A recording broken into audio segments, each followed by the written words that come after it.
it is 1978, and, you know, these borders aren't exactly that bad. They're just really weird. Like, the German Democratic Republic, who has this weird long salient going out to Warsaw, but then you also have the German Democratic Republic, which is actually more Polish, and has their capital in Allenstein. And then, yeah, Soviet France and the Benelux too. Honestly, it would be kind of interesting to see a French-Russian hybrid culture. Bonjour, comrade. I honestly still wonder how I got the skill to combine accents like that.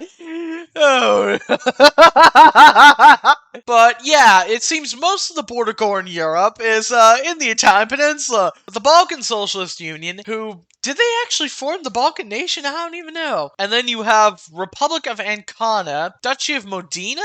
Okay. And then Naples only exists in Napoli, which I guess is better than any of the surrounding provinces. Yeah, at least they have their home city, okay? But anyways, the main focus of the video, Majapahit, which was formed by Malaysia, and because I gave them all of the Indonesian archipelago, I guess I accidentally made Maphilido. Probably butchered that horribly, but I'll try to make it a reality by making sure the Indonesians and Filipinos are treated equally to the Malaysians, assuming I'm playing a godlike figure to this world. Still, I guess they joined the Comintern for whatever reason, and then split up China and India with the Soviets, who, I guess the Soviets, yeah, control most of Europe and most of the world for that matter. Also, the Majapahit in Africa is just real cursed. Honestly, I think this is going to be the thumbnail, to be honest. And you gotta imagine how intense the Red Scare must be in this timeline, considering the Soviets control most of the world. Sure, it's going to be more intense. Like, I'm honestly surprised that they're not going fascist yet. And then, of course, up north, you have Dollar Store Tim Horton going to war with the Dominion of Canada in a civil war. So yeah, that's probably just going to fuel the U.S. anti-com policy way more than in our timeline. And again, why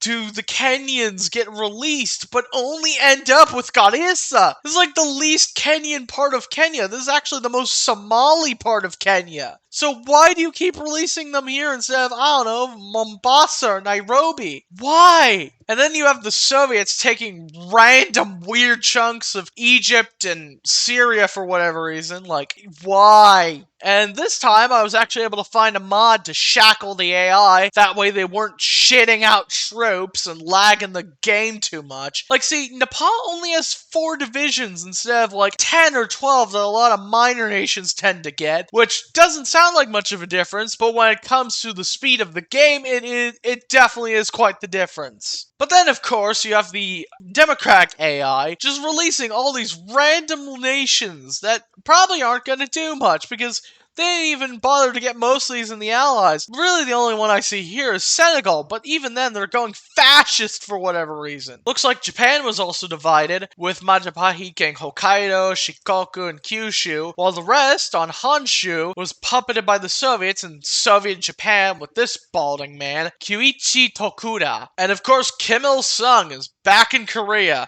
I thought Kim Jong-il was supposed to be leading by now. When was Kim Jong-il taking power? Oh, wow. I guess Kim Il-sung is supposed to survive for like another 20 years. Okay, my bad. Anyways, hope you enjoyed this video, especially those that are part of Maphilido. Make sure to subscribe to the channel if you haven't already, as the majority of you are not subscribed. Anyways, I'll see you in the next video. Matani!